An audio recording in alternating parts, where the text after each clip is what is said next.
There's this really interesting example of my friend Mary Harrington talks about how the death of chivalry has caused an increase in domestic violence. So it's very interesting. So this is a good example of this luxury beliefs thing. So yes, during the 1960s and 70s, if you were an upper class lady and the guys that you were dating were from households that had two parents that had taught them how you're supposed to treat people and they weren't mistreated and all the rest of it, they grew up like a well-balanced person. To them, it might seem a little bit patronizing for the guy to hold the door for you, right? Or to pull the chair out, or to make sure that you get home okay. Yeah. Because you live an existence in which the danger of that not happening, not going appropriately, isn't that great.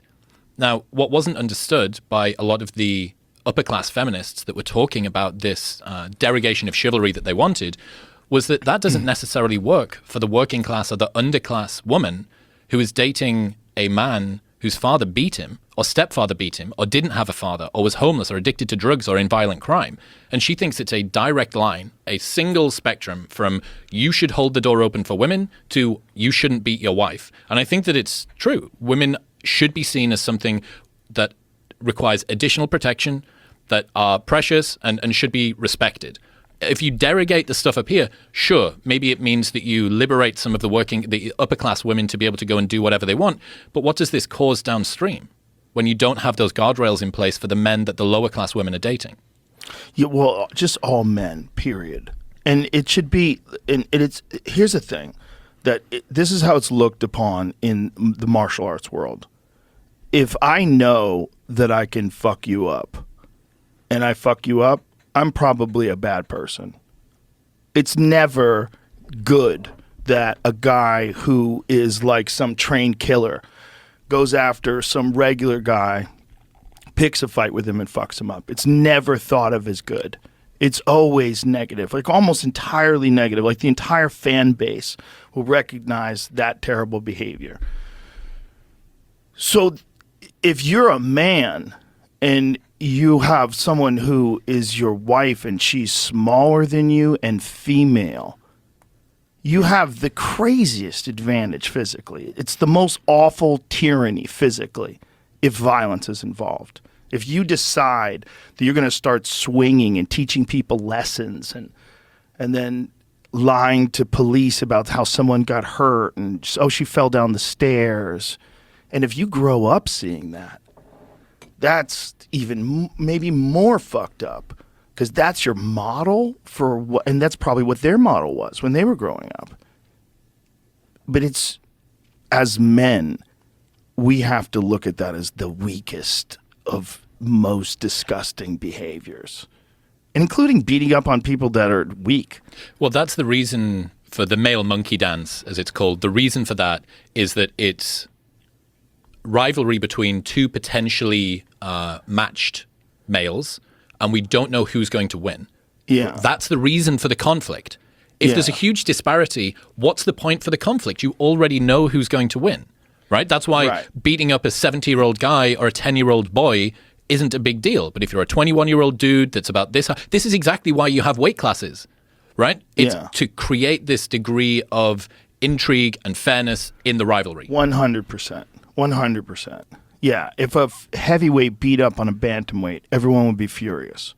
But that's what like a lot of men are and a lot of women are. It's crazy. If that happened in the male martial arts world, people would be furious. It's just fucking it's horrible, and it's weird that it's always been a part of like cinema. There's always been scenes like James Cagney smacks a girl in the face, and there was one. God, I wish I could remember the movie. It was so crazy, but it was like a 1950s movie, and the dad was spanking the wife, spanking her, like had her over his knee, and the young girl was saying that that's how he shows mommy that he loves her. God, you remember that movie, Jamie? I know we played it. It was insane. It was like this insane scene from a movie where you're like, what? What the fuck am I watching? But it's a time capsule into this evolving understanding of how human beings interact with each other. That's what it is. And it's a time capsule from less than 100 years ago. What was that super famous... Is this Shirley Temple? Yes, it's Shirley Temple. That's what it is. Bro? Thanks, Mama. You're darn tootin' I did. That means you love her. That's what I've been trying to tell her. Oh my God. Mama. Dude, Darn. you darn tootin'. Darn tootin' I The am. guy's got Over someone's his knee. daughter over his knee, and he's spanking her into submission. Spanking her. That'll holding teach her. her. And spanking her. That means you love her, Shirley Temple says. Shirley Temple was like the propagandist. She was like a young propagandist. I can't tell if that's actually her. I'm trying to type it in. It's not. It's not her? It's her, so it might be someone else. How many of them were there? How many of them young, famous girl actors were there?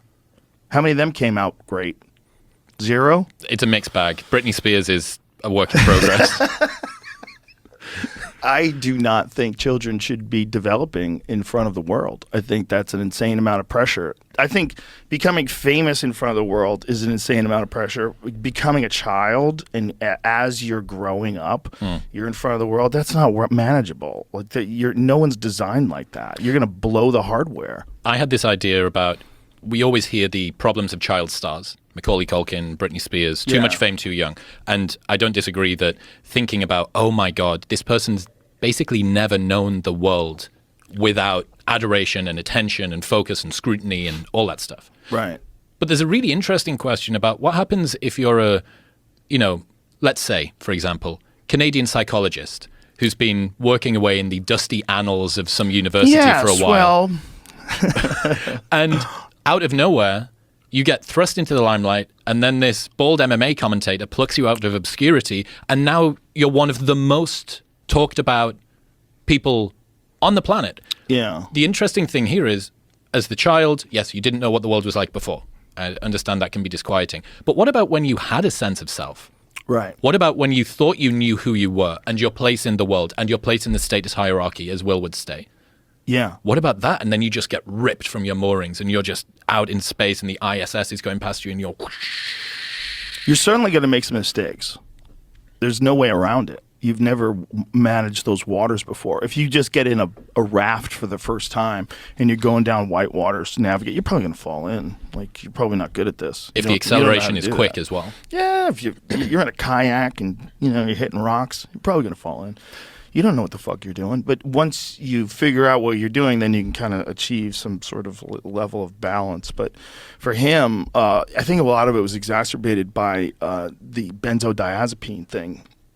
So he was taking anti-anxiety medication. He didn't understand when it was prescribed to him how addictive it was and what the consequences were of getting off of it. And he talks about it a lot. And I think he was sick for over a year.